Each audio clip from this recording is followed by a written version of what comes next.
ഒരു വീഡിയോക്ക് എല്ലാവർക്കും സ്വാഗതം. അപ്പോൾ ഇന്നത്തെ പരിപാടി എന്ന് വെച്ചാൽ ഇപ്പം നമ്മുടെ ഫിഷിംഗ് ഒന്നും കൂടെ ഒന്ന് അപ്ഗ്രേഡ് ചെയ്യാൻ വേണ്ടി പുതിയൊരു ഫ്രോഗും പിന്നെ ഒരു റോഡും വാങ്ങിച്ചിട്ടുണ്ട്. റോഡെന്ന് വെച്ചാൽ മീനിൻ്റെ മറ്റേ വലിയ വടിയില്ല, അതാണ്. അപ്പം നമ്മ വാങ്ങിച്ചേക്കണ മറ്റേ ക്യാബ്രൽ ഔട്ട്ഡോർസ് എന്ന് പറഞ്ഞ സൈറ്റിലാണ്. അത് വേണമെങ്കിൽ ഡിസ്ക്രിപ്ഷനിൽ ഇടാം. അപ്പം നമുക്കിത് ഓപ്പൺ ചെയ്തിട്ട് നമ്മതേ ഫ്രോഗാണ് ആദ്യം തുറക്കാൻ പോകണം. ഫ്രോഗിൻ്റെ പേര് ജെങ്കോ എന്നാണ് പേര്. അപ്പം നമ്മതേ ഫ്രോഗ് തുറക്കാൻ പോകണ മച്ചാന്മാരെ കണ്ടോ. ഇതിന് ഒരു നല്ല ഭംഗിയുള്ള ഫ്രോഗാണ്. ഇത് വാങ്ങിച്ചപ്പോൾ അത് ഈ പറഞ്ഞേക്കണ ഹാൻഡ് മെയ്ഡ് ഫ്രോഗ് എന്നൊക്കെയാണ്. കണ്ടോ, നല്ല സുന്ദരനായ റെഡ് നല്ല ഭംഗിയുള്ള ഫ്രോഗ് കണ്ടോ മച്ചാന്മാർ. അപ്പം അടുത്തത് നമ്മൾ റോഡാണ് പൊട്ടിക്കാൻ പോണത്. അടുത്തത് നമ്മൾ ഇത് പൊട്ടിക്കാൻ പോവുകയാണ്. നമ്മുടെ കത്രി ഒന്നുമില്ലാത്തതുകൊണ്ട് നമ്മുടെ പല്ല് തന്നെ യൂസ് ചെയ്ത് പൊട്ടിക്കാൻ പോവുകയാണ് മച്ചാന്മാരെ. ഒമ്പ കണ്ട കറുത്ത കുട്ടനൊക്കെ ഉണ്ടാ മച്ചാന്മാരെ.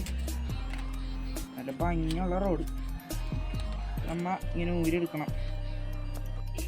നമ്മത് ഈ സാധനം തുറക്കുകയാണ്. കണ്ടോ, നല്ല അടിപൊളി റോഡാണ് മച്ചാന്മാരെ. കണ്ടോ,